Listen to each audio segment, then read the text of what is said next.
First off, I think Coach Pitt handles all of that really well, and he's the number one advocate for our players. I mean, there's no one in our building that wants more for our guys than him.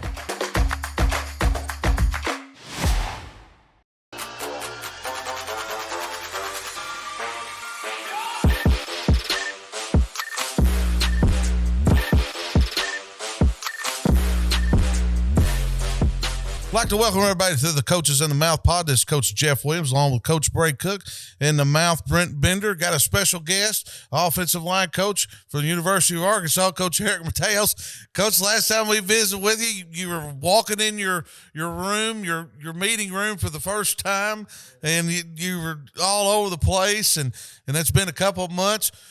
Talk to us. What have you been doing the last couple of months besides spring ball and out recruiting and getting that offensive line ready to go for this coming fall? Well, besides that, I haven't been doing anything. I mean, that's what I've been doing. No, it's been it was a good spring. Good when I first got there, it was hit the transfer portal, evaluate players. Get to the right spots, find the right people in a short amount of time. Then that kind of got a little bit of a lull during Christmas and, got a house and got all that situated. And we moved in and a week later we had a baby. So, and then we had spring ball right after that. So this is my first relaxing time. I mean, this is the best chair I've sat in months. So. Well, Coach, let's do this a little bit. Let's talk about where you've been and how you done it and everything. To get the people out here familiar with you, they've read about you and, your different ventures you've had in the coaching profession. Talk to us a little bit about where you've been. Obviously, you got a great connection with Coach Pittman, but where you've been and where you've grown as a coach and where you are at now. Well, it was really when I got done here as a GA. So back then the support staffs were like 2 GAs and 1 quality control on each side of the ball. So it wasn't like the Army that it is now. Yeah. Every school in the country has got, 50 people in the building. So we got done and basically Coach Bielan was like, hey, I would love to keep you. We don't have a job for you here because you can only GA for 3 years. So I made the decision, said, you know what, I'm gonna go GA somewhere else and meet new people and learn new things. And so I went to LSU for a year and had a good time with that. And a year after that, I got my first full-time gig at Texas State as the line coach for 2 years in San Marcos, and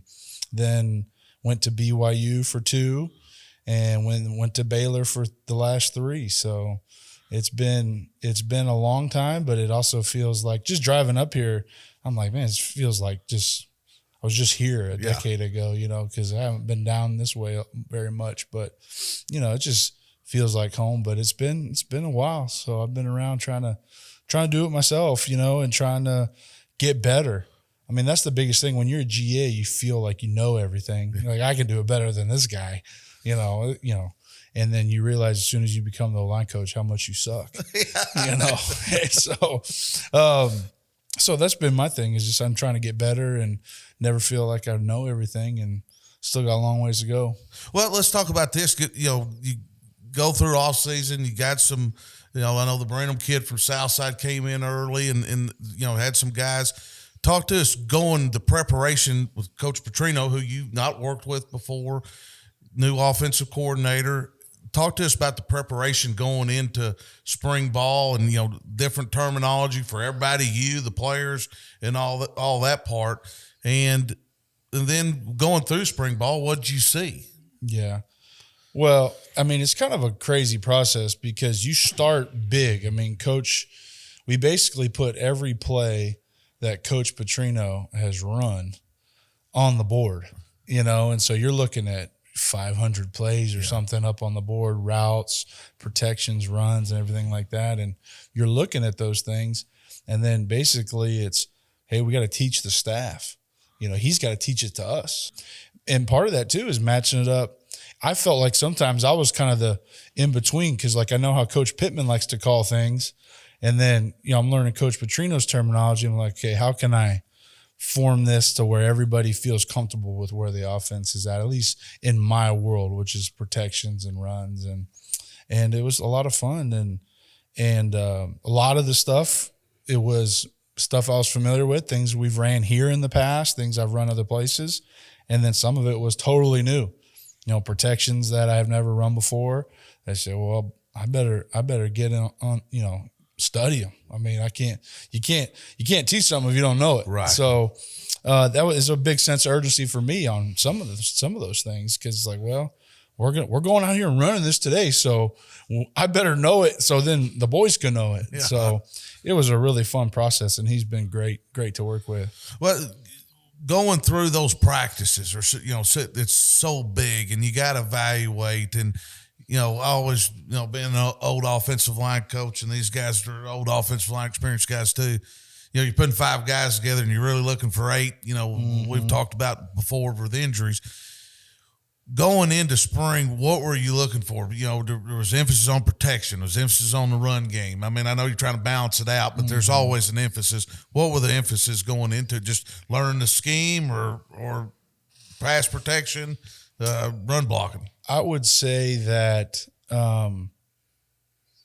if you put like a percentage on what we worked on and what we've taught the players, we've probably taught 90% of the run techniques, and we've probably only taught 50% of the protection techniques. Yeah. So really just dove in like, hey, the guys are going to learn these run game techniques, because the thing with run game techniques is there's carryover to scheme. This is the same technique in this other play that we ran. And here's the deal. You want to win in this league, you got to be able to run the football. Yeah. And if you can't run the football in this conference, you're going to have a long year. And so that's where it started. And so I would say most of the emphasis on just the techniques and the fundamentals was on the run game, especially I don't think I didn't do a pass protection drill until spring ball started. Like the whole February kind of OTA time, It was all run game stuff. And so that was the big emphasis. But then as we got into spring ball, it's what's the foundation for protections and technique in that. And then as we go through summer, we'll be able to build on a pretty good foundation, I feel like. Well, cool deal. Mouth? When you got here, Coach Mateos, what was the biggest challenge you found coming to Arkansas from Baylor? There hasn't been a lot of I would say like the recruiting landscape in general in the SEC is much more rigorous than the Big 12. When you're in a place like Baylor, you already know that there's a sliver of players at the top of the crop that you ain't got a chance at. And so you're not even really starting those relationships, because you're like, well, this guy's never going to come play in the Big 12 anyway, so why even bother? And then you get in the SEC, and it's like the door's open to you. You're in the best conference in the country, and guys want to play on that stage. And so the biggest challenge for me was I was behind. I got the job, and I'm on the 2025 recruits on the juniors. I'm behind. I was behind, and I'm playing catch up, and I'm doing transfers, and I'm doing high school kids. And so just catching up on recruiting is the hardest thing, because relationships, you can't just call somebody and they trust you. Half the time you get to tell a marketer, even if they're calling for something serious, you don't believe anything they're saying, right? And so that's kind of how recruiting is. Take some time for them to buy into you. So I would say just catching up in recruiting was the biggest challenge transitioning here. You mentioned earlier talking about those techniques and schemes and things that you focused on, talking about the run game. What is, what's the balance of those schemes and techniques and things, but also building relationships with your offensive linemen? You take over a room. What do you do to facilitate that aspect of coaching? That's been the number one goal since we got here, was kind of, for lack of a better term, repairing the room, because the spirit was broken. The confidence was down. There was a lot of guys in there that weren't sure if hey, we really can do this, And so that's been the number one thing, is just building the room back up confidence wise and just getting the guys together. Because some of the feedback was, hey, we would like to be tighter as a unit. where maybe they didn't feel that way the last season. And so that's been a huge emphasis, is getting the guys together, opening it up. We right away tried to have meals together. I met with everybody right when I got here, but then, trying to get the guys together. And then also, I think just the personality, I think being real, being normal, being a normal coach. And if you come in and you're, hey, I'm the new boss in town, the guys are going to be like, get out of here, bro. Like, we don't even know you. So, I took it really personal to try and earn everybody's trust on an individual level. Because if you don't do that, then you're never going to get the group, because there's always going to be one or two or three guys in the room. They're like, man, I don't buy into this guy. He doesn't care about me. He doesn't want to coach me. And so that's been the biggest thing, is can you connect with everybody on an individual level? And once you can do that, then you can coach the group. And then how do you bring the group together where, you get guys from different backgrounds, socioeconomic backgrounds, their family life. You got guys with great 2-parent homes. You got guys with 1-parent homes. You got guys that, had trouble keeping the lights on. You got guys that drove a Mercedes in high school. And so how do you get all these different people to be a unit and feel like they're family? And so like we started from the very beginning, we started breaking it down. The tighter we are, the better we are. And so that's how we break it down every day at the end of anything we do. And so that's just, some of that could be considered like, hey, you're just forced family fun. I don't know if you guys ever been a part of that, where you're like, hey, we're having dinner tonight as a family. Yeah. I mean, some of that is real. I mean, you got to put yourselves in position to create those relationships. And so that's been more important than any scheme or technique that we could teach. That's the number one thing, because that is what's going to keep your room together in a hard, rigorous season. Mm-hmm. And I guess, once you have that and you do move on to those schemes and those techniques and things, you mentioned you spent so much time on the run game during that OTA period. Mm-hmm. What were some of those things that you installed? Like, what's your day one, guys, this is what we got to be good at? I think it's the speed of play. The speed of play. What I want our edge to be, and to me, like when you talk about like your edge, it's like what makes you different than other people, right? And different players have different edges.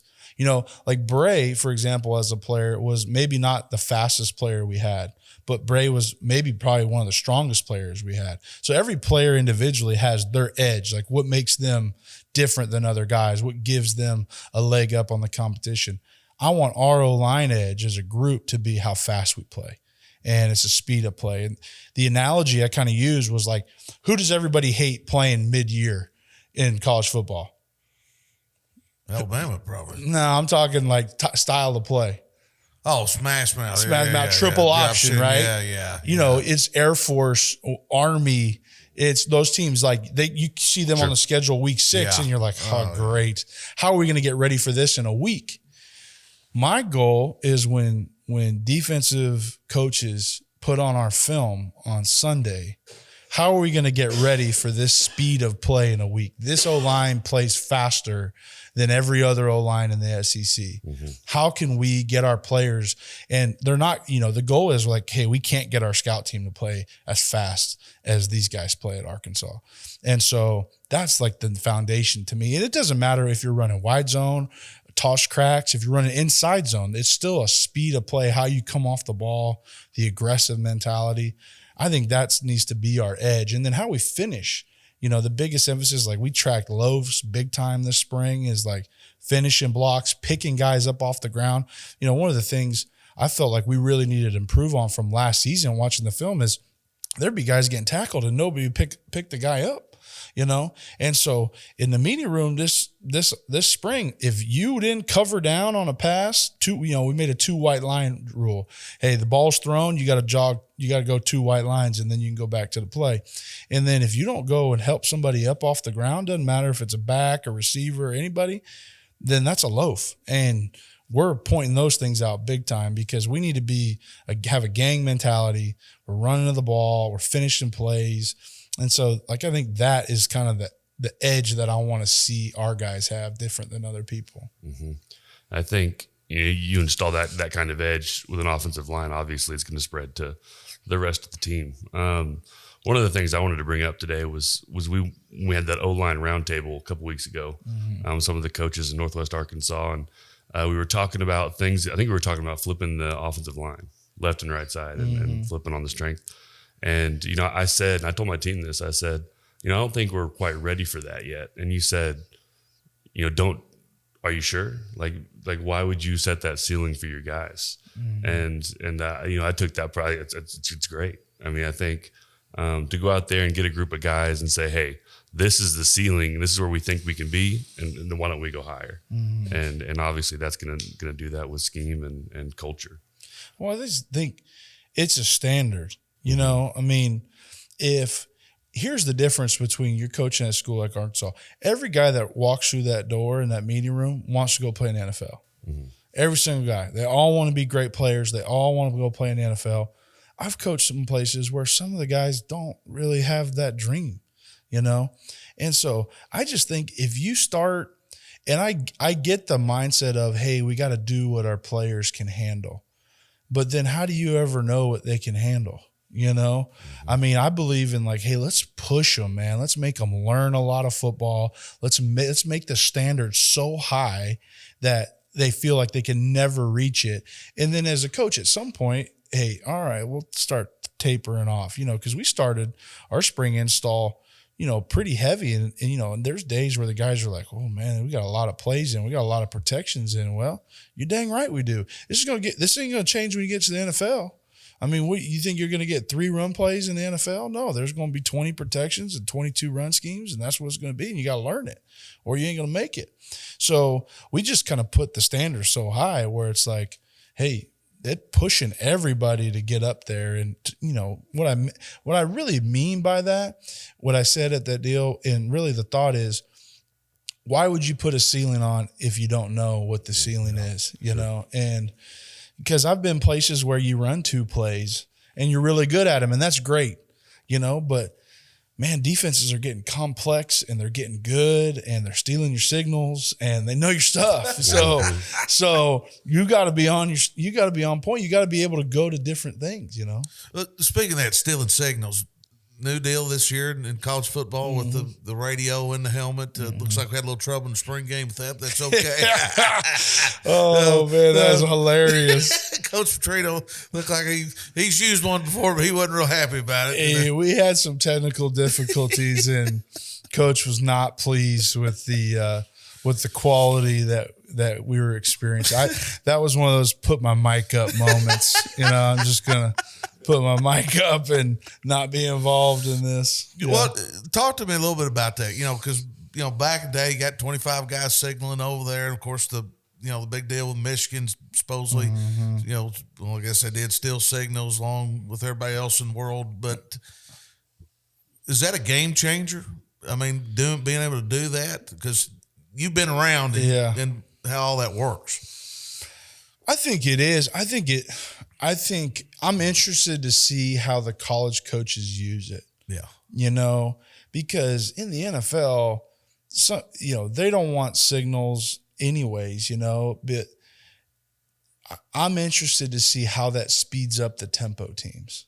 I'm interested to see how that, because nobody in the NFL is really going at that tempo, high velocity, high rep count pace. I'm interested to see how that comes into effect now with the helmet communication. But to me, the biggest game changer is, people will be able to figure out this team I'm talking about. But in 2021, when I was at Baylor, there was a team that we played early in the season, and they had somebody on their staff that had just worked for us that previous spring ball, and it was really interesting how nice their game plan was during that game. And we got an opportunity to play them again in the Big 12 championship game. And it was a different story. And we changed our signals and changed our communication tactics. And, we won the Big 12 championship. And so I think just some of that BS that goes on, I think it'll help eliminate a lot of that stuff. And I'm excited to see some more teams huddle. I mean, I think the beauty in huddling, and I'm not saying always huddle. I think the best thing about football is changing tempos. Yeah. Right. Is, hey, can you go fast and go slow? But I think the cool thing about huddling is, the way defensive coordinators are calling the game now, everybody's waiting to see the formation. So defensive coordinators are calling the game. They're waiting. You can see it. You can watch a game, and all the defensive players are looking at the sideline, just waiting. That defensive coordinator is waiting for the formation before he makes the call. Well, we have a kind of offense where we can huddle. So then you can't see, wait, what is it? What is that? I can't tell. And then shift and motion and change it. And it's like, well, we're not going to wait to see the formation anymore. We're just going to call it defense, which I think gives the offense the advantage again. So also, I'm interested to see if more teams go back to the huddle, maybe a little bit more huddling. And I know we're going to do both, but I'm interested to see how that changes it. And you're seeing, I know everybody's no huddle and all that, but you're seeing the huddle actually come back. And I think it's a lot. The defensive coaches have gotten so good, and the players also, recognizing formations, and all of a sudden, boom, they got to get out there, 10 seconds, declare, get lined up, and all of a sudden the deal, the strength moves, and it's going to be very, very interesting. Let's talk about technique just a little bit. When you got here, Coach Trino, you talked about maybe, and Coach Pittman also, non-negotiables. What is there a technique or anything you probably brought to the table? Everybody's kind of does the same thing, but there's a little nugget here or there, and you don't have to give it away if you don't want to. But talk to us about going in and getting your guys fundamentally sound. You talked about playing fast. If there's nothing scarier than a confident O-line, and there's nothing worse than one with no confidence, and you've been around it. But getting those guys technique-wise in to play fast, what kind of techniques did you bring in this year? Yeah, I would say I don't think that I have anything like earth-shattering or different. I think one of the things that I do differently than maybe some others, and then maybe differently than what they did here in the past, is, in our stretch game, our wide zone game, defensive holdings are ruled, but they don't call it. How many defensive holdings you see called on a nose guard? They don't call them. And so my big emphasis in that scheme is playing long. And so whereas some of our, gap scheme, inside zone combinations are more vertical, second step timing, shoulder than hand, physical blocks, our wide zone blocks, especially when, you're the covered man on a double team, are really focused on playing with length. Mm-hmm. How can I keep that guy from grabbing me? Because once you become a good wide zone team, every D-line coach said, don't let that guy get on the linebacker. Well, it's on you to make sure he can't grab you either, And so I think that's probably something different that was unique to the players that they hadn't done before. And so I brought that, but a lot of the stuff we're doing on the inside zone and gap scheme, the things that we did, 12 years ago, 11 years ago when Pittman was O-line coach. And so, he's and those are the things he's coaching during individual. Yeah. And so I would say I'm probably maybe a little bit more versed in wide zone because I've been doing it for the last, half a decade pretty exclusively. And Coach Pittman's probably one of the best inside zone gap scheme coaches that there's ever been. And so when I'm designing individual, I'm giving him, and I'm picking, what drills coach is going to do and I'm going to do. I'm giving him the inside zone drills. I'm giving them to him because there's nobody better that's going to coach those. I'm not going to coach him as good as he is. So I'm going to give them to him. So he's going to be working those combinations. But a lot of that stuff is the same things that we've been doing. I think the biggest philosophical difference between me and Coach Pitt is I'm a little bit more I have probably a little bit more of a menu in pass protection as far as different types of sets. Coach Pitt is a very fundamental, hey, get great on one or two sets. And I think that's a great approach. I'm a little bit more, I look at a view as a baseball pitcher, right? And there's some pitchers, they throw, Mariano Rivera, whatever his cutter or something, he'd come in and everybody knew that pitch was coming and they couldn't hit it. That's great. Well, I view pass sets a lot like pitching, where you can have a fastball or whatever your best pitch is, and you're going to throw that most of the time in critical situations. You're going to throw your best pitch, but throughout the course of a game, if you keep throwing the same pitch over and over again in pass protection, eventually you're going to be a dinger going over your head. And so I'm maybe a little bit more, I have probably a little bit bigger index of types of sets that our guys use in pass protection. And we've kind of only scratched the surface on some of them. A lot of those techniques are going to come even more in the summer. So that's kind of that's really the only differences between me and Coach Pitt. But a lot of the stuff is the same stuff we were doing 10 years ago. Wow. Speaking of 10 years ago, he had some great players on that offensive line. Yeah. Amazing. Yeah. Iron Hogs. Oh, yeah. Did you guys know he won the Iron Hog Award? Yeah. Have you seen the trophy? Well, Bray has all kinds of trophies. Well, I'm not saying necessarily football trophies. I mean, all around the South, we got all kinds of things. So, he's got trophies all over. It's a gold painted 45-pound plate. Yeah, was the strength award. Yeah, Coach Herb. Coach Herbie with the Chargers now. Oh, yeah, with the Chargers. Did you see his press conference?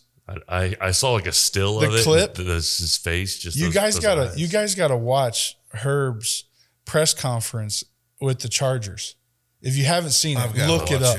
Oh my gosh. It was amazing. Powerful. It was amazing. It was so on brand for Herb. I was like, these pro fans don't know what they're getting into with Herb. But yeah, Herb made the trophy a gold-plated 45-pound plate for Bray. Yeah. And I mean, I was impressed with it. It was awesome. It was awesome. We do the same thing at P Ridge. So our strength awards the Iron Hawk, and we give them that gold plate, baby. Man, that's funny how that stuff carries on. Yeah, you guys I love that group. That group that we had, when we were here before, was so close. Was so close. I mean, that's kind of what I'm trying to recapture now. Is that closeness that you guys had. And I've had the best O-lines I've been around I've been blessed to have been with 4 different O-lines at 4 different schools that were Joe Moore Award finalists or semifinalists. Like we were semifinalists, we were finalists here at Arkansas. I think we were finalists. And then the next year I was at LSU, we were finalists.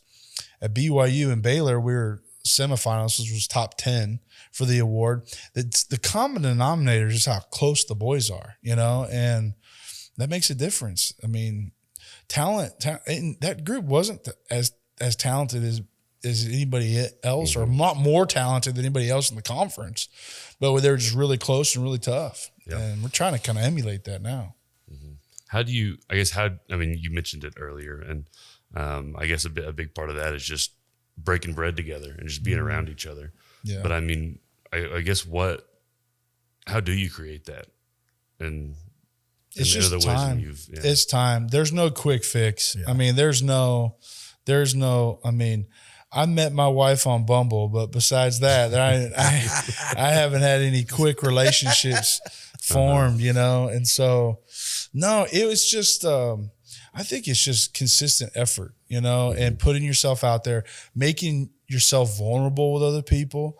I mean, we'll do things like, we'll talk about different people's personal things, and we'll have even more things in the summer and in training camp that I don't really want to spill the beans on, but that'll be designed to bring the boys together. And there's got to be a connection there.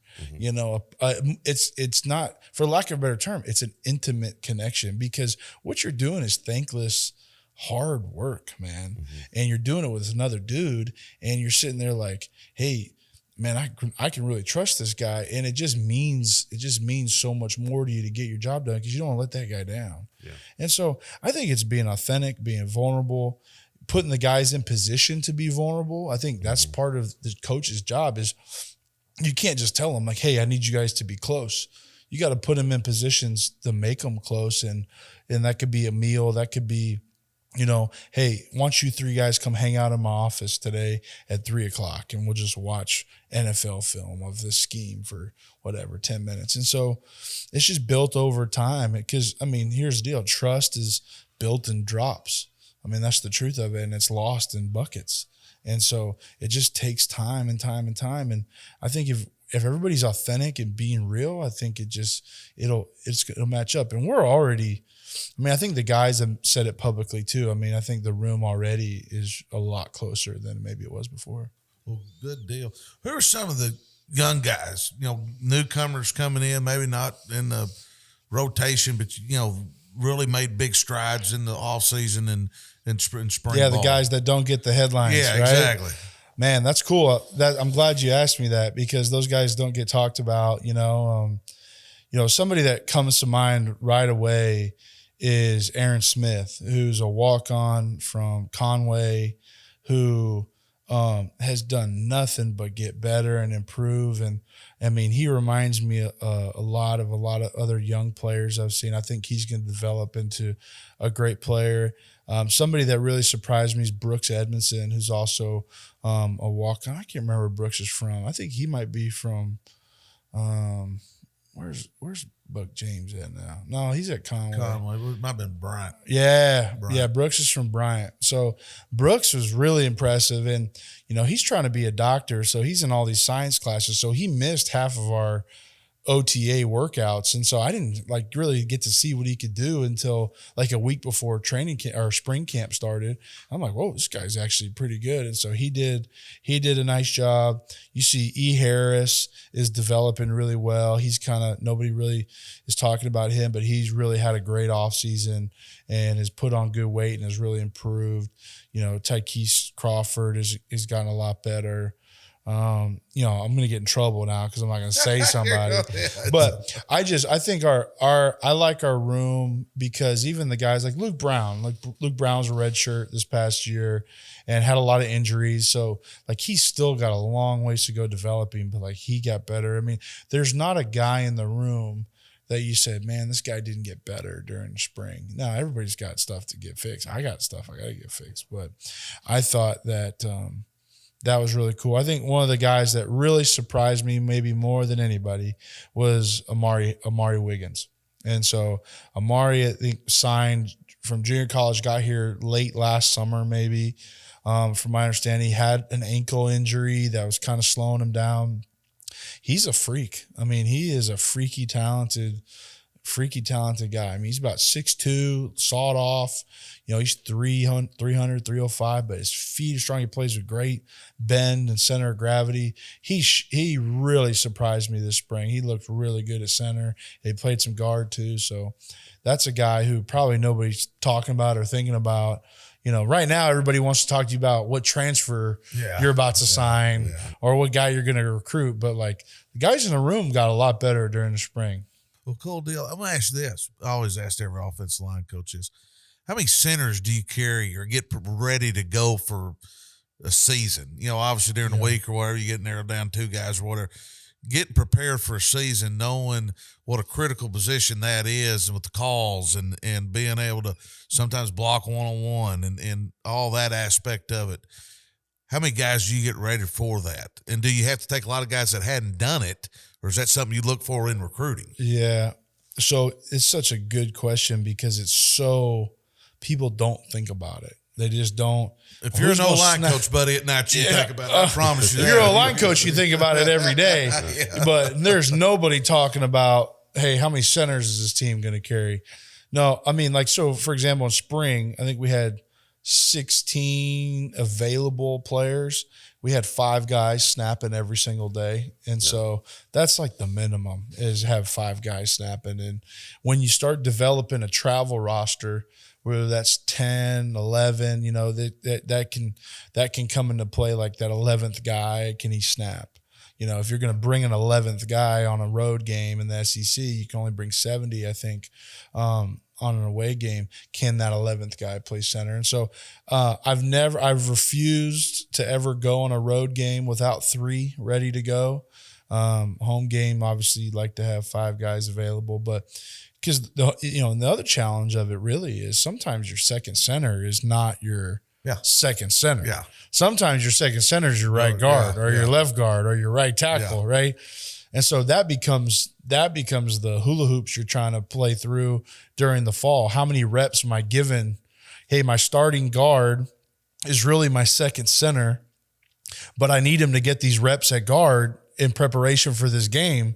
But also I got to get him some center reps. So it's the mental gymnastics that you're playing with that during the week is such a pain, but you got to ask your questions. And one of my mentors and great friends. Jeff Grimes, he's the offensive coordinator at Kansas now. So, I mean, we used to play this game at LSU on Fridays, and he'd be like, "Hey, it's time to play the game." Yeah. And I hated the game. And the game was, he'd say, "Okay, this guy goes down. Yeah. Who's going in?" And I'd give him my opinion. He'd give his opinion. Okay, now this guy goes down. And the game is miserable.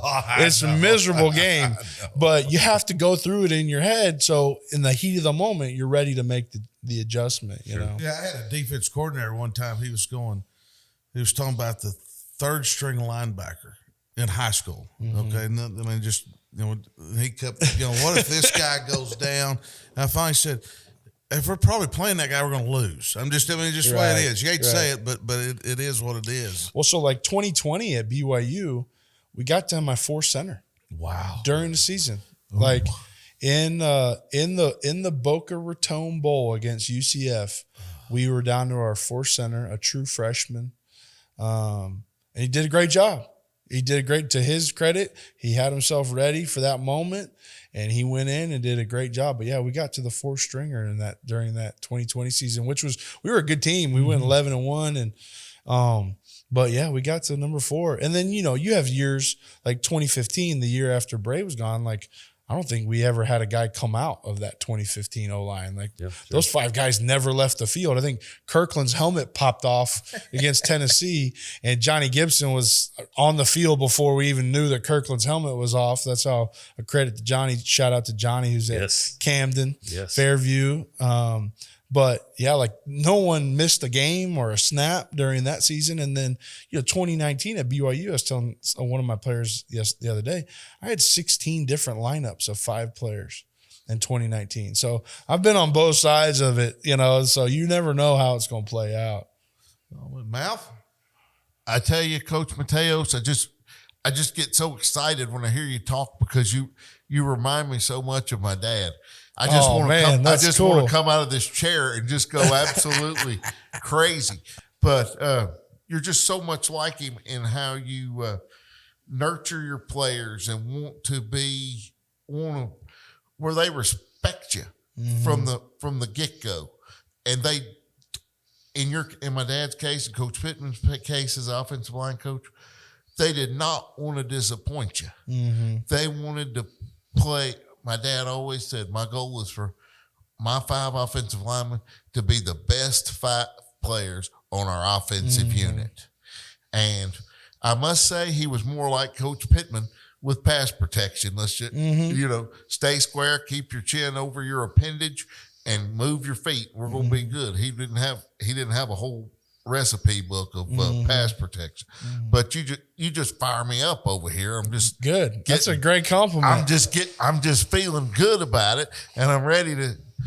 And I have seen one of your freshmen. I watched him all through high school, Kobe Branham from Southside. Yeah, and Coach Dameron coached with my dad at before UNLV, and he said, "What would your dad say about Kobe Branham?" I said, he'd say he's a fire hydrant, and the best thing you ever did with Kobe was you were never tempted to move him out to tackle. I said my dad would say he would fight you in a phone booth. Yeah, and I'm just excited to see how he progresses throughout. He did so good this spring. He's got talent just running out, pouring out of each pore of his body. I'm just telling you. Yeah, no, he did a great job. The best quality he has is zero fear. No, he's got zero fear. Sometimes you get an early enrollee freshman and they're nervous, and like Kobe came in and he had days where he got his knocked off, but he never flinched, like never once was like, you could never sometimes, and he had a couple days where misassignments stacked up, and, he's sitting there wondering like, oh man, what's in, I get in his rear a little bit, but he loves the Hogs, and that's the coolest thing about Kobe is he's passionate about playing O-line for Arkansas, and he's got a lot of technique that he's got to get fixed, because right now he don't have nothing, but he is so willing and he wants to be great. And so a guy like that, it's just a matter of time. He reminds me a lot of Skip when Skip was a freshman, because Skipper, I'm walking, he got no technique. He's 6'10", so he looks awkward doing everything. That's kind of like Kobe. It's different body types, but at least they're willing to fight. They're not scared of it. They're not intimidated by the moment. They have passion for the game. And I think Kobe has that. What is, I guess, your role and recruiting's role in the NIL with an offensive line? I'm so locked into the culture and building a unit together. Is that hard to navigate? Is that kind of a new, I guess, piece of that puzzle? It's really hard. It's really hard. It's probably the hardest thing right now, and not so much the NIL piece, because kids deserve to get some money. It is. That's the facts. They do. They put their body on the line for the team and for the university, and they work really hard, and they don't have time to get jobs. They deserve to get some money. The challenge that you're referring to really is, how do you keep the unit a unit when egos come in, when comparison, pocket watching, all that comes into play. How do you do it? I think it's about bringing the right guys in.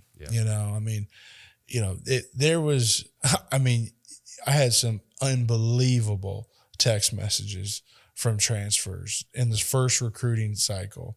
And you're just like, hey, I'm Coach Mateos. Would you like to get on a call sometime today?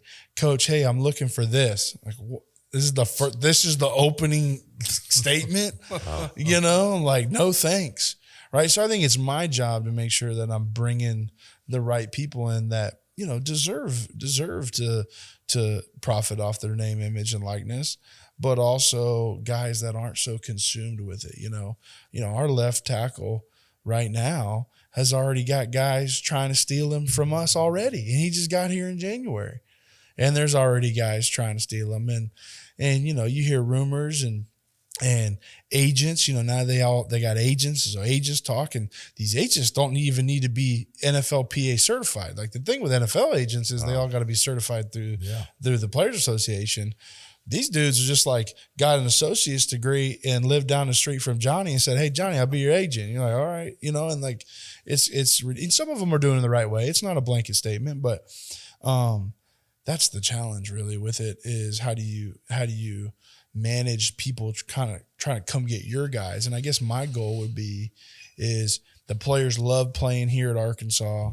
They love playing for me, and then they love playing with each other. That some of the cheating that's going on doesn't really faze them. Like with Fernando, like I called him. I was like, hey, man, I know people are coming after you, trying to get you to leave again. And he's like, Coach, you ain't got to worry about nothing. I'm riding with you, and like, I knew he would say that, but as a coach, you just live in this constant state of paranoia now that you can't help, because I heard a call.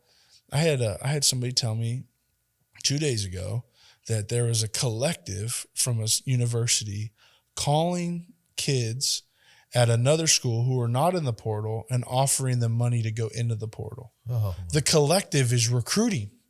The collective is recruiting players.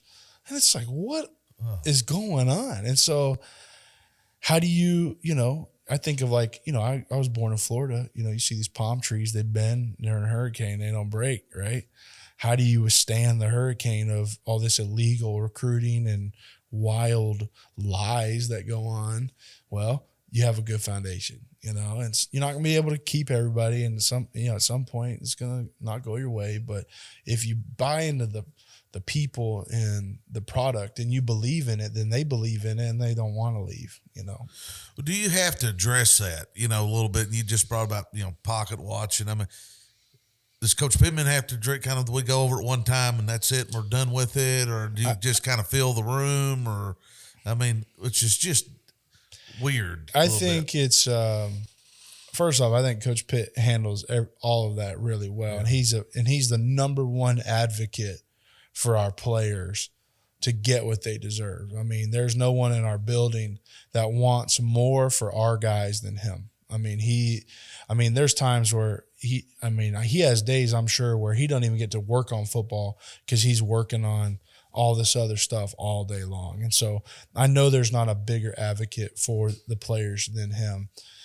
For us, like our job as assistants is to manage the room as much as we can. So he doesn't have to have those, 100 conversations at the end of spring ball with all these players, and it doesn't mean that players don't need to have, it doesn't mean he doesn't want to have meetings with the players, but like I view my job as assistant is my job is to handle the offensive line. Yeah. And I need to solve all the problems that I could possibly solve and handle as much of it as I can before it ever gets to him. Mm-hmm. Because if I got 10 guys going into him with problems, that's a clear indicator to him that I'm not connected with my room, and so I need to be so connected with my room day to day that, hey, I know what's going on. And I know if I got a player that's disgruntled, or if I know I got a player that misses home, or I know I got a player that had their uncle pass away.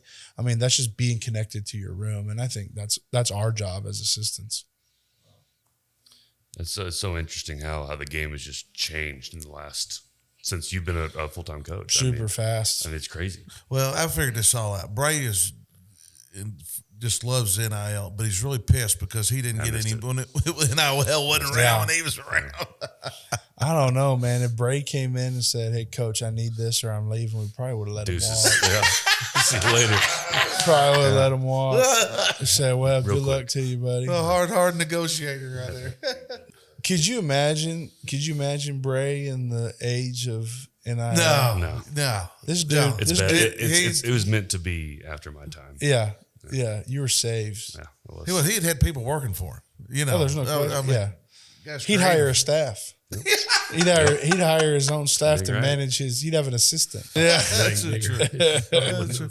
Well, Coach, before we get you off here, and we appreciate you coming on, is game plans this summer. You gonna get any? I know you just had the baby and all that deal. Are you gonna get a little time away? First off, are we almost done? Is this not like the Rogan podcast where we go for 3 hours? We go over all we want. No, my plans this summer.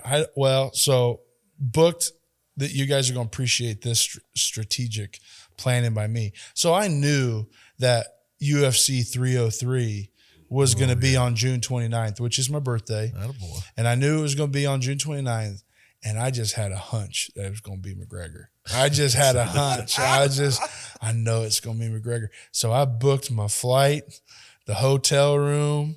I booked it right the week before they announced the McGregor-Chandler fight for June 29th. So me and my dad and my brothers, we did it last summer for the UFC event last summer, and we're going to kind of keep it going, a little Vegas trip, go to see the UFC fight. So I'm going to do that. Have you ever been to that event that big before? Yeah, last summer was my first. Okay. It was my first this past summer, right. But it was awesome. And I've been a fan since I was in college, even really since high school. And so going to that was really cool. So now that we're all getting, I got kids, my brothers got kids, we're all getting older. And so how do we force family fun like we referred to earlier? I kind of took it upon myself. Hey boys, we're going to Vegas on this weekend. All right. Make sure that everybody's ready to go, take off work, whatever you got to do. And so we'll do that. And then me and my wife are still trying to figure out, hey, what do we want to do? Do we want to go on our own little trip? Do we want to go a trip with the kids? She's like, well, we could fly to, Florida, go to the beach. I say, I'm not flying to Florida with two babies under 2 years old. I'm not doing it. So taking your life in your own hands there. Yeah. But, we're looking at like the lakes around here. I mean, so many good places to just Brady, hang out. Got your boat. De-winterized today, actually. That's what we're talking about. We're back. Congrats. Officially back. No wonder he's got the Fu Manchu. The stash is back. The boat's ready. That was a whole vibe today for you, I'm sure. 100%. Yeah. 100%. Yeah. Yes. What'd you listen to on your way to do it? Did you have something? So there's a Yacht Rock radio station on XM. Yeah. Oh, it is powerful. That's 80s hits. Oh, a little slow tempo. That's awesome. That was good. But there's a lot to do around here. That's the cool thing about Arkansas is, and I grew up in Kansas City, so I'm 3 hours from home, and so I'll be able to spend time with my family and I'll find a body of water somewhere to float in. So you have to get Bray when he needs to take us out on the boat. I call it the yacht. Yeah, the yacht. We need to go get out on the yacht a little bit. That's the next evolution of the podcast. We're going to do some episodes out on the water. Yeah, On get the you out. water. So come on. Yeah. Yeah, we'll get you on working. No, I'm interested. I mean, and here's the deal: like Coach Pitt talks about his house on the lake all the time.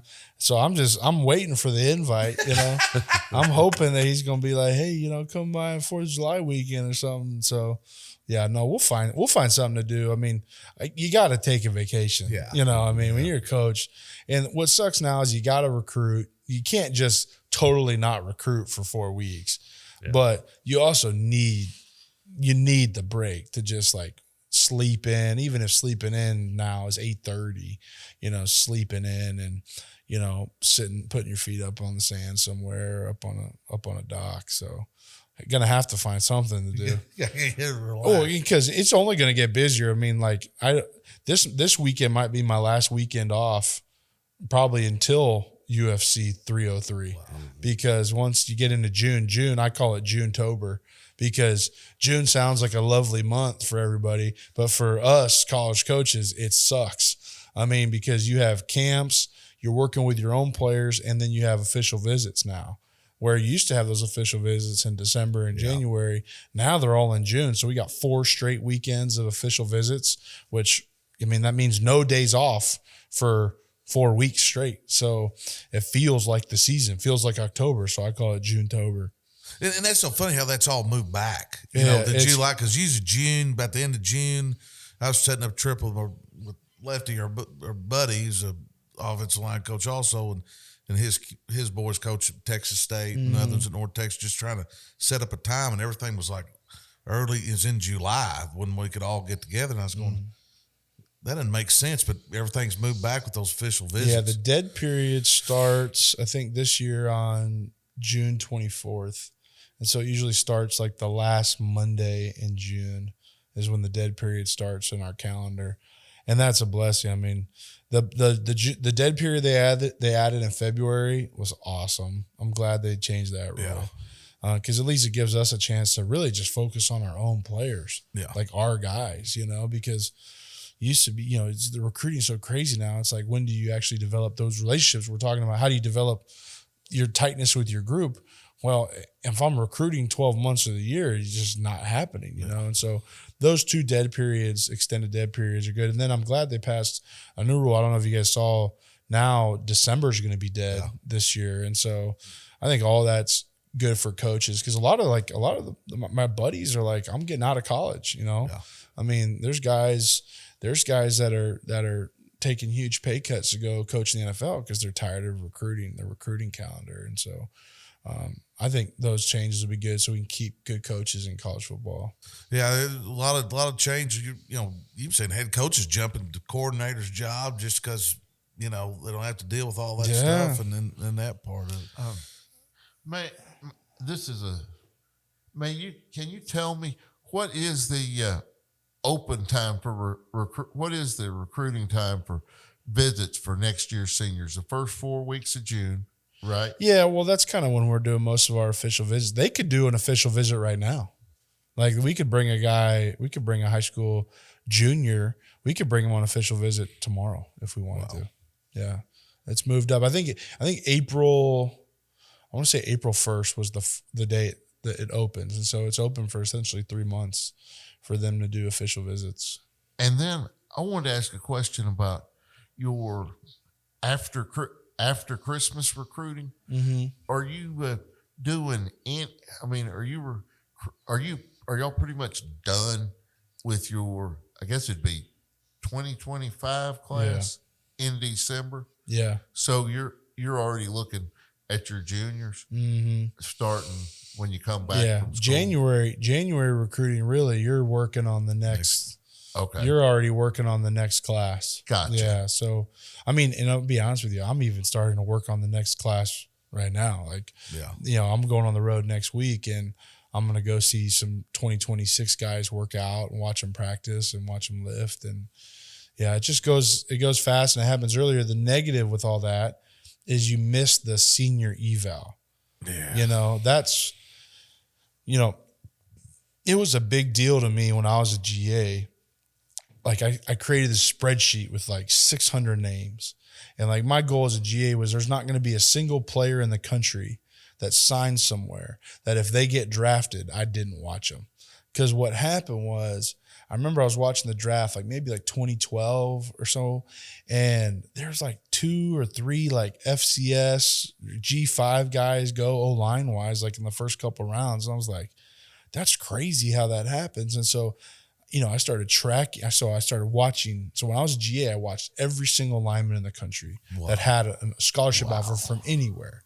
And so I created this spreadsheet so I could then like, my goal was, hey, if this guy gets drafted, I'm going to go back and look at my notes and see what I said about him, whether I liked him or he's bad, or you know he became a great player and I thought he sucked or whatever. But now you don't get to even do the senior eval piece, which is going to. And I especially for offensive line, you know, and that's the biggest negative is you're making your decisions on guys off junior film, which some guys like, because every recruiting situation is totally different. Some guys you can just tell, no brainer, sophomore year, this guy's a dude. We want this guy. And then you have the other guys, you're like, well, I'm pretty sure, but I need to go see him in person before I pull the trigger. Right. And then you have the other guys, which you're like, I got to work this guy out in person myself on my campus. And if I don't, then I can't offer him scholarship. And so you're missing that last piece now because these seniors going into their senior year, they don't want to come to camp this summer. They're doing their official visits. So they don't want to come work out at camp. You can get the guys going into junior year to come work out at camp, but the guys going to senior year, they're taking their OVs. And like, you might be like, let's say you have, and I don't want to point out any schools, but like, let's say you have somebody from a lesser conference, maybe somebody that has offers from schools in a smaller conference, or maybe a conference that's maybe not as good as the SEC, and they have 3 official visits set up to 3 of those schools in the conference, and then you say, hey, but I would like you to play in the SEC. I need you to come to camp, though, and work out with me before I can offer you. Well, that kid's going to say, you know what, Coach, I got offers. I got OV set up. I'm not coming to camp. And then if I am good, then you'll want me out of the portal anyways. You know, and so it's just kind of like changed so dramatically from what it was 10 years ago. Yeah, because you got to keep those relationships because you might see those kids again. Yeah, it used to be like National Unfollow Day was National Signing Day was National Unfollow Day for me, which I enjoy immensely. It's like I'm breaking up with 500 women at once, right?